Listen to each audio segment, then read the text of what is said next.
But that also comes into the way that he trains, be that physically or mentally. He gets himself into the best possible shape as he can, and then he takes all his millions and billions and he spends it on crazy toys. That's a famous line from the first Batman movie that Tim Burton made. All right, I'm going to read you the quote straight away, because that way, if you don't know what I'm talking about, you're involved. This is from Robert Pattinson, who did an interview with GQ. Obviously, he is going to be the new Batman. If you don't know, I'm obsessed with Batman. I think Batman is the greatest thing ever. But he said, I think if you're working out all the time, you're part of the problem. Oh my gosh, Rob. Oh my gosh. Even though this is what they've written on their website, Pattinson recently told this to GQ despite being handed a strict fitness regime for the part. And he went on to say, you set a precedent. No one was doing this in the 1970s, even James Dean. He wasn't exactly ripped. So now we're throwing shade at James Dean. Then he starts talking about the Twilight movies, which I've never seen. But look, if you like them, that's cool. The one time they told me to take my shirt off, I think they told me to put it back on again, which is just mean if they did. You know, everyone's got different physiques. You should respect it. Continuing on, Pattinson's personal trainer apparently pleaded with him to use a bosso ball during the coronavirus lockdown, but he's, quotes, barely doing anything. He's not completely gone off map though. There's the meal plan he's decided to stick to, which includes tuna with Tabasco as well as vanilla protein that he sprinkles on some oatmeal. Well, with that diet, I'm sure he is going to be big and jacked. And of course, the film has been pushed back to June 25th, 2021. Now, the reason I want to talk about this is because it brings two of my favorite things together: Batman and lifting weights. My man Greg Doucette, as always, has smashed out a video already because he's just firing on all levels right now.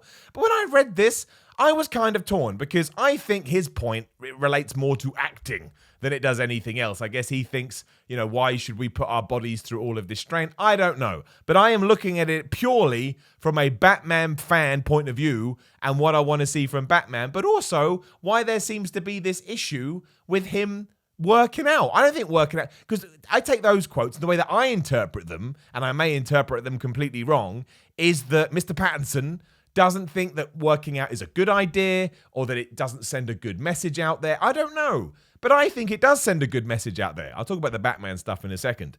Like, I don't think that everybody should work out. I think it's a good idea to. But if you really, really don't want to and it makes you miserable, I am never going to sit here on my high horse and go, well, I know better than you. Then we get into Instagram fitness world, and that video is still coming where I'm just going to rinse Instagram fitness so much because I hate it. If you've not seen my videos before, any post that says, you don't get up at 3 a.m., you're a piece of trash, you don't want to buy into that. And the other one is, what's your excuse? Your excuse is allowed to be, F off, I didn't want to do it. Anyway, the point is I'm not going to sit here and preach. I don't think that's what this is about.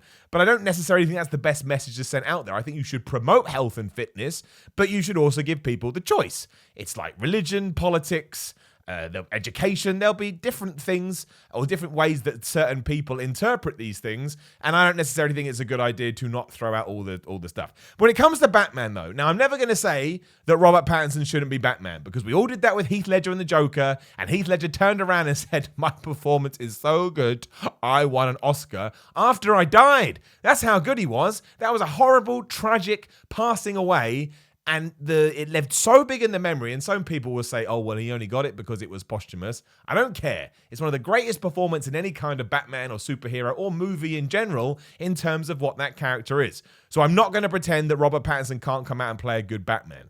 However, if we are talking about the superhero, turn on your geek switches on your face, Batman got to be big to a certain extent, or he's got to have an athletic build, or he's got to be lean. He's got to look like he can kick someone's ass. Ironically, do you know who doesn't need to look like they need to kick somebody's ass? Superman. Iron Man. I can't think of any other superheroes now because my brain is betraying me. Point is, Superman came from flipping Krypton. Even if he comes down and he weighs like 13 pounds soaking wet, after he tells you, yeah, I got the power of the sun and I got laser eyes, you're like, all right, I ain't going to mess with you, Superman. Iron Man has built a suit. I know the bat suit's important, but I mean, you can't see Tony Stark it doesn't matter whether he's ripped or not ripped. All you see when you see Iron Man is the suit.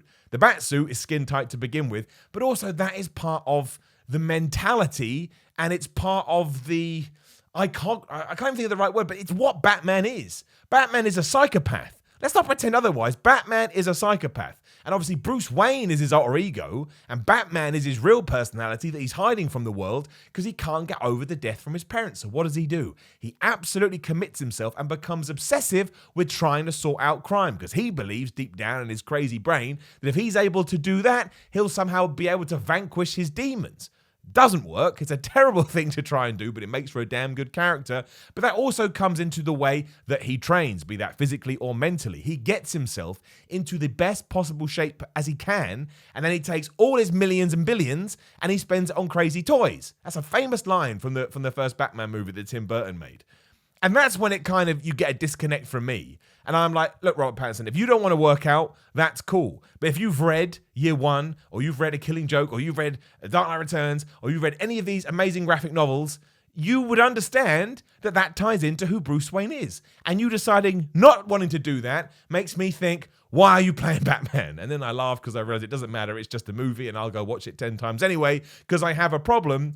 But that was the big takeaway I took from it. I was like, okay, so there's kind of, I don't think you've got your words across as maybe you intended to. I don't think you're trying to say health and fitness is bad, but that's just what I took from it, like I say. But forget all about that. When we're entering into comic book world, you know, he sounded like somebody, I don't know, I haven't seen many of his movies, but I think he's one of these people that's quite method. He likes to embrace. There was some film where he didn't wash on a lighthouse or something because that was what the character wanted. So if you're happy not to wash, it's easy not to wash, but it's really hard to eat your vanilla protein oatmeal.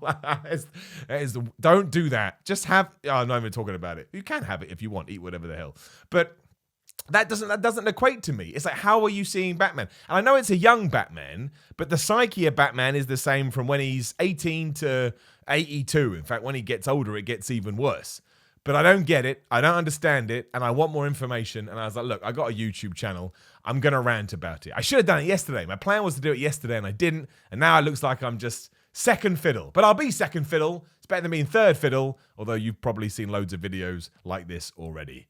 Batman should work out.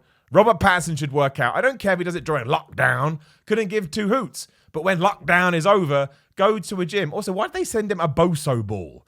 They sent him a Boso. What you saying? What? Please use your Boso ball. What? There's so much you can do. Why didn't you send him a mini gym? I'll take it. I'll take Robert Pattinson's gym. Whoever is the Robert Pattinson's trainer, get in touch with me. I'll give you my address. Send all that crap here. I live in a tiny house, but I'll make it work. I need more equipment. These dumbbells suck. Oh, my hand went out the screen. These dumbbells suck, and I can't get any more. I ordered some. Have they arrived? No, they haven't. Right, everyone calm down. And that's that. There's my rant about Batman. I love all comic book stuff, by the way, if you're interested. And going back to my point about Superman, of course, he's much better when he looks all big and jacked. Of course he is. I think that's the reason I got into it and why I got into professional wrestling. I mean, literally with superheroes, they fall off the comic book page. You're like, man, I'd love to look like that. And it was the same with wrestling. Like Triple H is always the guy that I talk about. He inspired me to go to the gym. But it was also dudes, Superman, Batman, Thor, all these guys so good, even though they were drawn on a piece of paper, I didn't care. It made them larger than life. And I think when I go to the movies, especially for superhero things, that's what I see. I want to see people that are larger than life. And there's loads of incredible videos, both from the actors themselves and the people that will actually tell you what the actors are doing, about how they almost con you with their physiques to a certain extent. I saw a great interview with Chris Evans the other day, obviously, who played Captain America, who said, you get as big as you possibly can, and then you get massively pumped, referring to the first Captain America film. You get massively pumped before you do that scene, and then you watch the rest of the movie, and you see me get smaller and smaller and smaller and smaller because I can't walk around with all that size on my body.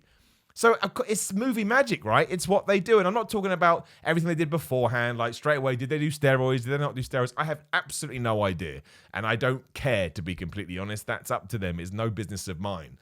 But it's still, if that Captain America scene, when he comes out of the chamber, or whatever you want to call it, with the super serum, and it's bigger than you've ever seen Chris Evans looking before, that's when he stops being Chris Evans and he becomes Captain America, right? That's the cool thing about it. And to me, it's the same with Batman. You need the darkness, you need the grittiness, you need the rawness, you need the sheer sadness and the empathy and the sympathy that comes along with what Bruce Wayne has had to go through. And I hate the word, the juxtaposition. Super rich guy, super successful in many ways, or his family was, but has to deal with the worst personal tragedy you can imagine of.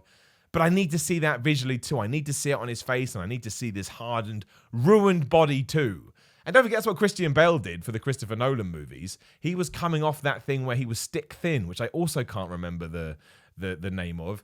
And he just got massive. He got too big. Christopher Nolan had to say, what did you do? And he said, you told me to get as big as possible. He went, well, that I did, but now just knock it off a little bit. And to me, the dedication that goes into that is one of the reasons that Dark Knight trilogy, I like that Dark Knight trilogy so much, I think it transcends movies. People say, Miller, what's your favorite movie all the time? I say, not those, because they're above number one. They're like -3 because I think they kick so much ass. Right, I'll stop now. I've gone off again. Like the video, share the video. Definitely like it. YouTube loves that right now. Please do hit the subscribe button if you haven't already. I'd love to have you on board. I got a Patreon, patreon.com/Simon316. I treat it like a shop. So if you sign up to me, I'll send you a postcard. I'll send you a t-shirt. Loads of stuff. You can check it out there. There's different tiers. And I'm on Instagram and Twitter. Come follow me on Instagram especially at Simon316. I throw a bunch of crazy pictures up there, usually fitness related. If you're watching this on Friday, have a good Friday. Have a good weekend. I'll see you soon.